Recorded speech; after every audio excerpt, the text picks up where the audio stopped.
네, 오늘은 스가랴서 두 번째 시간입니다. 측량줄을 잡은 사람이라는 제목으로 말씀을 나누도록 하겠습니다. 먼저 우리가 앞에 나눠드린 우리 그 유인물이 있을 겁니다. 이걸 한번 먼저 살펴보고 본문을 들어가도록 하겠습니다. 이 스가랴서가 굉장히 좀 난해한 성경입니다. 제가 봤을 때 저도 선뜻 이해가 안 되더라고요. 왜냐하면 이제 환상이 많아서 그런데 이 환상이 많이 들어온 예언서는 대부분 다 성경이 어려워요. 다니엘서라든지 뭐 에스겔서라든지 예레미야라든지 요한계시록이라든지 아무튼 뭐 환상을 이야기한 책, 어떤 이런 미래 예언이 담긴 책은 사실 해석하기가 굉장히 까다롭습니다. 그래서 이렇게 이제 하기에는 조금 이해하는데 무리가 있다 싶어서 먼저 이게 BRI를 먼저 한번 해봤습니다.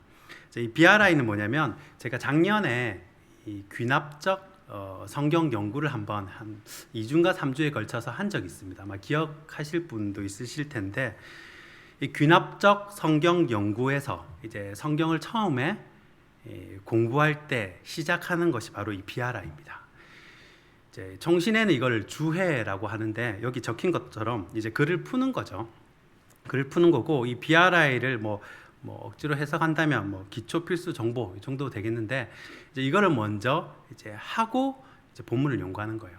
자, 개인적인 생각에는 이 일주일에 한 3편 정도, 3편 정도 설교가 넘어가면 이 설교자는 사실은 상당히 부담이 됩니다. 왜냐하면 바로 이 BRI 때문이에요. 그냥 성경을 바로 푸는 게 아니라 이 처음에 사전에 들어가는 작업 때문에 이 시간이 많이 걸리는 거예요.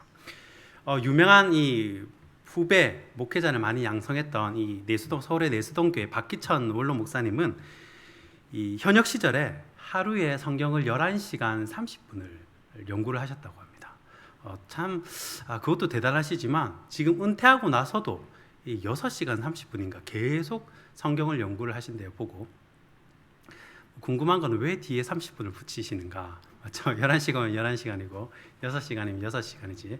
아무튼 그렇게 그만큼 성경을 많이 연구하시는데도 그분이 하시는 말씀이 예전에 목사 장로 기도회 수영로교회 할 때 제가 참석을 했거든요. 그래서 같이 사진도 찍고 했는데 그분이 그런 말씀을 하세요. 그래도 아직도 성경을 모르겠다는 겁니다. 이 태산에 이렇게 산에 이렇게 비유를 하면 예수님이 가장 꼭대기에 계시고 한 사도 바울이 중간쯤 있지 않겠냐, 성경을 이해하는데. 그리고 자기는 이 박기천 목사님이 굉장히 성경에 대해서 박학다식하신 분이시거든요. 자기는 그 등산하는 입구쯤에 자기 자신을 그리시는 거예요. 제가 그 이야기를 듣고 굉장히 도전을 받았던 기억이 납니다. 그래서 이 BRI를 항상 이제 먼저 해줘야 어떤 성경 본문을 봐도 그것이 쉽게 이해가 됩니다. 그래서 뭐 이 책이 언제 쓰여졌는지, 그리고 이 저자는 누구인지, 또 그 저자에 대한 정보, 그리고 가장 중요한 이 역사적 배경, 그리고 이 책이 말하고자 하는 바가 무엇인지, 그리고 이 책은 어떻게 흘러가는지, 그런 것들을 먼저 이제 대략적으로 살펴보고 이제 성경을 보는 것이 확실히 수월하고 또 이해가 잘 되게 됩니다. 그럼 한번 쭉 살펴보면요. 첫 번째 이 스가랴에 대해서 1번 갈로 1번을 보시면 이 예언서들의 정수라고 합니다. 이 마틴 루터가 이런 얘기를 했는데, 왜냐하면 이 스가랴서에는 모든 예언서에 이 언급됐던 것들이 다 기록이 되어 있습니다. 소선지서 중에 가장 분량이 많은 이 선지서가 바로 스가랴서거든요. 신약에서도 많이 인용이 되지만 구약의 그 예언서에도 대부분의 내용이 거의 다 들어있다고 보시면 됩니다. 이 스가랴의 뜻은 이번에 스가랴의 뜻은 하나님이 기억하신다라는 것이고요. 3번에 구약에 29명의 스가랴라고 되어 있는데 이 말은 무슨 말이냐면 스가랴의 이름이 흔했다는 거예요. 그 당시에. 그래서 유대인들에게는 우리는 뭐 박간이, 뭐 김간이, 이간이, 뭐 장간이 이렇게 성이 있지 않습니까? 근데 유대인 이름에는 성이 없어요. 그래가지고 누구의 아들이라고 아버지의 이름을 붙여주는 것이 바로 성이었기 때문입니다. 동명이인이 됐을 때 구분이 안 되는 거예요. 그래서 이 이또의 손자 베레가의 아들이라고 붙여주는 것이죠. 뭐 실제로 이 가문에 대한 그런 정확한 정보는 많이 없습니다. 자, 그리고 네 번째 이 제사장이자 선지자예요. 요거는 왜 이게 중요하냐면 제사장 같은 경우는 학습을 합니다. 제사는 어떻게 드리고 또 이렇게 뭐 번서, 화속건 이 제사의 종류가 있잖아요. 요거를 다 배워요. 레위인들은 이게 전수하는 게 있어요. 다 이렇게 배우고 하나님 모세로부터 아론 계열에 배우는 게 있는데 이렇게 배워서 이렇게 전달하는 건데 선지자는 하나님으로부터 말씀을 받아야 전달해요. 그러니까 하나님으로부터 말씀을 안 받으면 선지자 아닌 거예요. 이제 뭐 거짓 선지자일 수도 있겠죠. 그러니까 하나님으로부터 말씀이 임하니라라는 그 메시지가 있어야 전달을 할 수가 있다는 거죠. 그래서 제사장도 귀하고, 왜냐하면 교육을 해야 되니까 교육이 중요하거든요. 제사장도 중요하고 그리고 선지자도 중요하다라는 겁니다. 출생은 바벨론입니다. 바벨론 출생이에요. 70년 동안 바벨론에서 포로 생활을 했을 때 그때 태어납니다. 그리고 6번에 주전 537년 이 수룹바벨과 요수아의 인도로 귀환할 때 그때 같이 따라옵니다. 자, 이 말은 자기가 태어났을 때 부모로부터 교육을 받았다는 거예요. 하나님이 어떤 분이시고 우리 조상은 어떻게 했고 모세가 어떻게 애굽에서 우리 백성들을 조상들을 이끌어냈고 광야 시절에는 어떻고 이거를 배웠다는 거예요. 자기 뿌리를 알았다는 거죠. 그래서 그때 이제 같이 예루살렘으로 귀환을 했다는 것입니다. 자, 7번째 보시면 학계와 동시대 인물이지만 더 오래 활동했다는 겁니다. 자, 더 오래 활동을 했다는 것은 그만큼 젊다라는 얘기죠. 학계가 조금 이제 나이가 들어서 사역을 했다면 스가랴는 젊은 나이에 이제 사역을 시작했다라고 볼 수가 있습니다.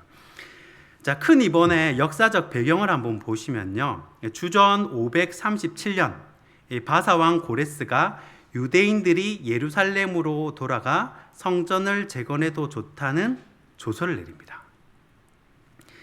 자, 바사가 페르시아죠. 이 페르시아 앞에가 전 세계를 패권을 주도했던 나라가 바벨론입니다. 그 앞이가 아수르죠. 그러니까 그 역사 큰 덩어리를 볼 때 이 패권 국가가 바뀌어요. 처음에는 이제 아수르였다가 그 다음에 바벨론으로 그 패권이 넘어갔다가 그 다음 지금 어떻게 됩니까?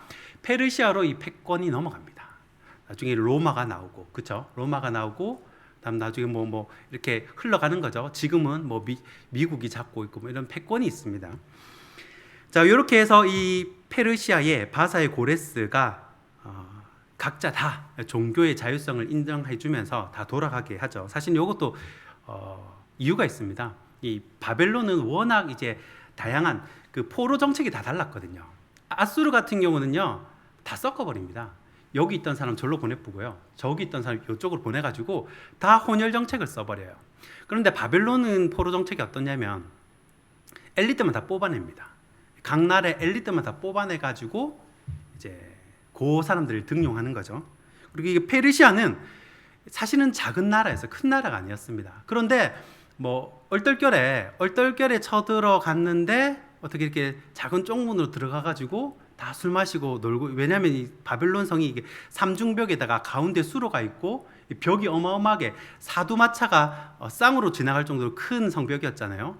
아무리 공선전을 해도 뭐 돌멩이를 집어 던져도 무너지지 않는 성벽이란 말이에요. 그런데 어떻게 이렇게 들어가가지고 쪽문으로 들어가가지고 하루아침에 이제 점령을 했는데 이 아수르는 그렇게 이 수많은 전 세계를 다스릴 만한 역량이나 인재나 일단 언어를 외국어를 사용하니까요. 이게 뭐 안 되는 거예요. 다 각자 흩어 보내는 겁니다. 자, 그래서 너희들 돌아가도 좋다. 종교의 자유를 인정하고 각자 다 돌려보냅니다. 그래서 이번에 보시면 이 조서로 약 5만 명 정도의 유대인들이 돌아오게 됩니다. 그리고 갈로스 3번에 보면 주전 536년 2월에 성전에 기초를 놓게 됩니다. 자, 옛날에 어린 시절에 솔로몬의 성전을 보았던 나이 든 어르신들은 대성통곡을 하는 거죠. 옛날에 그 화려했던 성전은 어디 가고 너무 이제 초라한 겁니다. 없어 보이는 거예요. 그런데 이제 사람의 눈에는 이제 없어 보이는 사역도 이제 하나님의 눈에는 귀하게 보이는 사역이 있다는 거예요. 너무너무 하나님 귀하게 보시고 기뻐하셨다는 겁니다. 자, 4번에 보시면 사마리아 사람들도 끼워달라고, 이 성전 재건하는데 좀 끼워달라고 이렇게 얘기를 하죠. 그랬지만 거절을 합니다. 왜냐하면 너무 많이 섞여 있는 거예요. 이 신이 완전 뭐 이방 신에만 섞여 있고요. 자식들도 뭐 파란 눈, 뭐 갈색 눈, 뭐 까만 눈, 뭐 너무 많이 섞여 있는 겁니다. 안 된다 이렇게 하니까 이 사마리아 사람들이 사람이 좀 심통이 나잖아요. 그러니까 방해를 하는데 이때 사실은 이 고레스 왕이 아니었어요. 14년 동안 성전 재건이 중단이 됩니다. 그리고 갈로 5번에 보시면 주전 521년 다리오 왕이 바사 왕위에 오르자 학개와 스가랴는 다시 성전 재건에 착수하도록 백성들을 일깨웁니다. 자, 여기 스토리가 있는데 이제 처음에 우리가 유대인들을 예루살렘에 돌아가도록 재건하도록 허락해 준 왕이 이 페르시아의 누구죠? 키루스 왕이었죠. 키루스 대왕, 고레스 왕이었습니다. 그런데 갑자기 큰 나라를 맡다 보니까 전 세계 뭐 127도인가요? 크세스 때 너무 수많은 나라를 맡다 보니까 이제 곳곳에서 그 나라 저 끝에 곳곳에서 반란이 일어납니다. 왜 지금도 중국이나 러시아 같이 큰 나라 대국들은요, 구석구석의 작은 나라들이 독립하겠다고 막 이렇게 투쟁하고 막 이렇잖아요. 이 큰 나라들의 특징입니다. 그러니까 이 고레스 왕이 그거 진압하러 다닌다고 정신이 없는 거예요. 저기 갔다가 여기 갔다가 동분서주를 하는 겁니다. 자, 그런데 그 아들이 그 캄비세스라는 아들이 있는데 그 캄비세스라는 아들도 같이 점령을 해요. 이게 지킨 게 아니라 바벨론 나라 같은 경우는 이제 누가 나가면 아들 벨사살이 왕궁을 지키고 그다음 이제 다니엘이 3인자 시켜주고 뭐 이런 식이잖아요. 왕궁을 지키는 사람을 한 명을 꼭 뒀는데 이 페르시아 같은 경우는 아버지도 아들도 다 그냥 그 반란 진압하러 다 나간 거예요. 그때 그 주석을 보면 이 캄비세스 왕자는 이집트까지 내려간 거예요. 멀리 가도 너무 멀리 갔죠. 반란을 진압하고 있는 겁니다. 자, 이 사자가 없는 이 동물의 왕국에 여우가 왕노릇한다고 이 왕궁이 비어 있으니까 이제 좀 야심을 드러내는 신하가 생기겠죠. 그 중에 이제 가우마타라는 좀 이렇게 얍삽한 신하가 있었어요. 얍삽한 신하가 있었는데 여기 이제 좀 야심을 보이는 겁니다. 그런데 자기가 들고 일어나서 왕노릇 하려니까 한번 이게 권력욕이란 게 한번 맛을 보면 좀 그게 있거든요. 중독성이 있습니다. 한번 이게 왕자에 올라가 보면요, 이 권력을 한번 휘두르 보면 이 교만하지 않기도 쉽지 않고 또 내려오기도 쉽지 않습니다. 그걸 놓질 않아요. 이 권력 앞에서는 형제고 뭐 부모가 없습니다. 그래서 이 가오마타가 자신이 앞에 서면 이제 처단이 되잖아요. 첫 번째로 이 처단이 되니까 누구를 내세우냐면 이 캄비세스의 아들인 이 스메르디스를 이게 소문을 냅니다. 어떻게 소문을 내냐면 동생이 또 왕궁에서 편하게 쉬고 있는 동생이 왕위를 노린다라고 이렇게 거짓 소문을 내요. 자, 그 소문이 이제 발 없는 소문이 천리만리를 가겠죠. 애굽에서 막 열심히 전쟁하고 있는 그 캄비세스가 이 소식을 듣고 돌아가가지고 동생하고 막 싸웁니다. 이제 화가 나겠죠. 동생도 뭐 막 세워주다 보니까 얼떨결에 이때 이제 가오마타가 이 둘을 죽이고 본인이 이제 왕노릇을 하는 겁니다. 그런데 아무리 그렇게 얍삽하게 해도 최측근은 다 보고 있죠. 누구는 다 보고 있어요. 그걸 누가 보고 있었냐? 다리오 장군이 그걸 보고 있었던 겁니다. 다리오 장군. 그러니까 이 사람 이거는 아니다. 이거는 옳지 않다 해가지고 이 다리오 장군이 이 가오마타를 딱 처단하고 이제 자기가 이제 다 이렇게 왕위를 앉은 거죠. 그런데 이제 정통성이 없잖아요. 그러니까 원래 선대 키루스 대왕 때 그 정책을 따라가는 거예요. 그 정책을 보니까 어떻게 해요? 다 모든 나라들 이제 종교의 자유를 두고 또 이스라엘도 보니까 성전을 재건하도록 허락해 준 거예요. 그래서 이 다리오 왕이 다시 이 예루살렘 성전을 재건하도록 허락을 해준 겁니다. 이 스토리가 그렇게 흘러가는 거예요. 그래서 이 학개와 스가랴가 그때 이제 다시 성전을 재건하게 되는 거죠. 그래서 갈로 6번을 보시면 유대인들이 성전 재건이 방해받는 것이 하나님이 함께하지 않기 때문이라고 그렇게 생각을 하는 겁니다. 자, 유대인들이 하나님을 믿지 않았던 적은 없어요. 근데 다만 하나님도 믿고 바알도 믿었을 뿐입니다. 그래서 이제 하나님 이제 그런 관계가 틀린 것이지, 자기는 하나님을 믿고 있다고 생각을 하는 거예요. 그런데 이 바알이 하나님이고 뭐 다른 신이 하나님이고 이렇게 된 거죠. 그렇게 잘못 생각한 겁니다. 그러니까 7번에 학개와 스가랴는 백성의 잘못된 생각을 깨우치고 성전 재건에 집중을 시킵니다. 우리 같이 으쌰으쌰 한번 해보자. 기도하고 수문학 광장에서 회개도 하고 이렇게 다시 성전 재건에 힘을 모읍니다. 그래서 결국 8번에 주전 516년에 성전 건축이 완성이 됩니다. 역사적인 날이죠. 뒤에 뒷면에 3번 주제를 보시면요. 하나님은 예루살렘을 세계의 중심지와 자신이 임재하는 곳으로 삼으려고 하십니다. 이건 성경 구절에 나오는 내용입니다. 이번에 그러나 이스라엘 백성은 이런 복을 받을 준비가 되지 않아 있는 거예요. 사람이 하나님께서 복을 주고 싶어도 본인이 이거를 받을 그릇이 돼야 감당을 하지, 내가 그릇이 감당이 안 되면 못하는 거예요. 예를 들어서 어떤 사람을 내가 리더를 세우고 싶어요. 그런데 그 리더를 할 수 있는 이 깜냥이라 그러죠. 그 그릇이 돼야 이게 맡기는데, 그 그릇이 안 되면 시키고 싶어도 시킬 수가 없는 거예요. 대통령을 시켜보고 싶어요. 그런데 이 그릇이 돼야 되죠. 그릇이 준비되지 않으면 힘들다는 거죠. 이 모든 것이 마찬가지입니다. 자, 이번에 보시면 복 받을 준비가 안 돼 있다 그러죠. 그리고 3번에 스가랴는 범죄하는 자는 징벌이 있고 회개하면 구원 얻는다, 이렇게 선포를 합니다. 갈로 4번에 세상을 회복하는 하나님의 목적은 메시아에게 집중되어 있습니다. 그러니까 우리가 그냥 표면적으로 보면 스가랴는 이제 포로 귀환한 백성들이 성전을 건축하는 스토리가 아니라 사실은 메시아 예언이에요. 하나님 나라의 완성, 하나님 나라의 도래, 그 예언서라는 것입니다.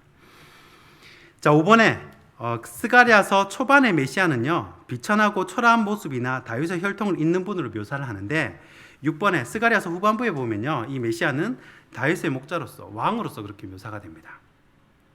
자, 스가랴서 흐름을 쭉 보면요, 자, 몇 부분, 하나, 둘, 셋, 넷, 다 6부분으로 나뉘죠. 처음에 이제 초반부에 우리가 며칠 전에 이제 새벽기도 시간에 살폈죠. 회개를 촉구합니다. 회개를 촉구하고 그 다음에 8가지 환상이 나와요. 이 부분이 어렵죠. 8가지 환상이 나오고 여호수아 즉위, 이제 제사장 즉위하는데 사탄이 참소하죠. 더러운 옷을 입고 있으니까 이거 뭐 사탄이 승소할 것 같은데 하나님이 강권적으로 더러운 옷 벗기고 깨끗한 옷을 입혀버리는 겁니다. 강권적인 은혜죠. 그리고 금식에 대한 물음, 그리고 경고가 일리 나옵니다. 메시아에 대한 거부, 메시아의 통치. 주제는 이스라엘의 운명, 그 다음에 금식, 이스라엘의 미래, 이런 식으로 흘러가고요. 이 시기도 한번 살펴보면 9장까지가 성전 건축 중입니다. 성전이 완성되지 않았어요. 이 말은 어수선했다는 겁니다. 뭔가 이제 내분이 있고 좀 어렵다는 거예요. 그리고 성전 9장부터 그 이유는 성전 건축 후입니다. 그럼 뭔가 좀 안정이 됐겠죠. 안정이 되고 이제 으쌰으쌰하고 뭔가 일어설 수 있는 그런 희망이 보이는 때라는 겁니다. 자, 5번에 큰 5번에 스가랴서에 나타난 8가지 환상, 이 8가지 환상을 대략적으로 한번 보면요, 짝을 지을 수 있어요. 1번 8번, 뭐 2번 7번, 3번 6번 이런 식으로 이렇게 짝을 지을 수가 있는데, 오늘은 그냥 내용만 살짝 한번 살펴보겠습니다.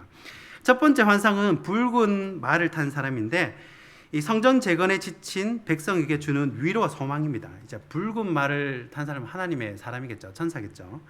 자, 그리고 네 뿔과 대장장이 넷, 하나님과 그 백성을 대적하는 세력의 종말을 예고합니다.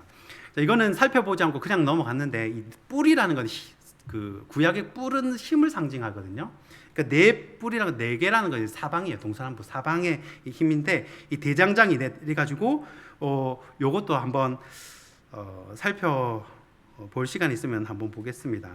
그리고 측량줄을 잡은 사람, 대적들의 멸망과 예루살렘의 회복 예보, 오늘 살펴볼 거고요.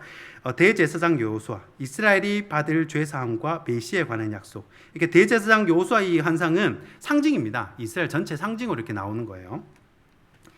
자, 그리고 순금 등잔인데, 하나님의 사역은 주의 영으로만 가능함을 밝힙니다. 그리고 날아가는 두루마리, 세상의 모든 죄악에 대한 심판 메시지, 그리고 에바 속의 여인, 죄에 대한 하나님의 진노를 드러내고요. 네 병거 환상, 하나님과 그 백성을 대적하는 원수에 대한 심판 선고, 이렇게 8가지 환상으로 구성이 됩니다. 자, 그러면 오늘 본문인 2장 말씀 살펴보면요, 이 스가랴의 8번째 이 8가지 환상 가운데 3번째에 해당하는 겁니다. 이 대적들의 멸망과 예루살렘의 이 회복을 상징을 합니다. 자, 예루살렘의 대적들은 무력하게 되는 반면에, 자, 예루살렘은 완전하게 재건이 됩니다. 자, 여기서 예루살렘은 지역적인 예루살렘이지만 또 교회와 하나님 나라를 상징하기도 합니다. 자, 1절에 측량줄을 잡은 사람은 하나님의 천사를 말하는 것이겠죠. 자, 언약의 천사이자 여호와의 사자인 이 하나님의 아들 그리스도다라는 주석도 있어요. 그리고 그 청량줄은 예루살렘 재건과 확장을 의미합니다. 그러니까 교회도 마찬가지죠. 이 땅에 교회를 세우고 확장시키시는 분은 그리스도라라는 겁니다. 이 3가지 포인트를 잡고 한번 차례대로 살펴보겠습니다. 첫 번째는 회복입니다. 첫 번째 포인트는 회복인데 4절 말씀입니다. 이르되 너는 달려가서 그 소년에게 말하여 이르기를 예루살렘은 그 가운데 사람과 가축이 많으므로 성곽 없는 서급이 될 것이라 하라. 자, 아멘. 자, 여기서 성곽 없는 서급은 이스라엘의 번영을 말하는 겁니다. 자, 왜 성에 성곽이 없냐? 사람이 너무 많은 거예요. 가축이 너무 많은 겁니다. 자, 5절 말씀을 보시면요, 하나님께서 예루살렘을 무엇으로 둘러쌌습니까? 불로 둘러쌌죠. 마치 에덴 동산에 이렇게 화양검으로 둘러싸듯이 불로 둘러쌌기 때문에 대적들의 침투를 막기 위한 성벽이 필요 없는 것입니다. 자, 하나님은 사랑하는 자녀들을 징계를 하십니다. 그러나 그대로 망하는 것이 아니라 백성들이 뉘우치고 돌아오기만 하면 반드시 회복하고 번영케 하는 은혜가 있다라는 것입니다. 자, 지금은 성전 공사하는데 여러 가지 어려움이 있고 또 과거의 영광에 비해서 너무 보잘것이 없지만 에스겔 10장에서 예루살렘이 멸망하기 전에 성전을 떠났던 그 하나님의 영광이 다시 돌아와서 이 새 예루살렘과 새 성전에 가득하게 될 것이라는 희망의 메시지를 전당하고 있는 것입니다. 자, 두 번째 포인트는 심판입니다. 8절 말씀입니다. 만군의 여호와께서 이같이 말씀하시되 영광을 위하여 너희를 노력한 여러 나라로 보내셨나니 너희를 범하는 자는 그의 눈동자를 범하는 것이라. 아멘.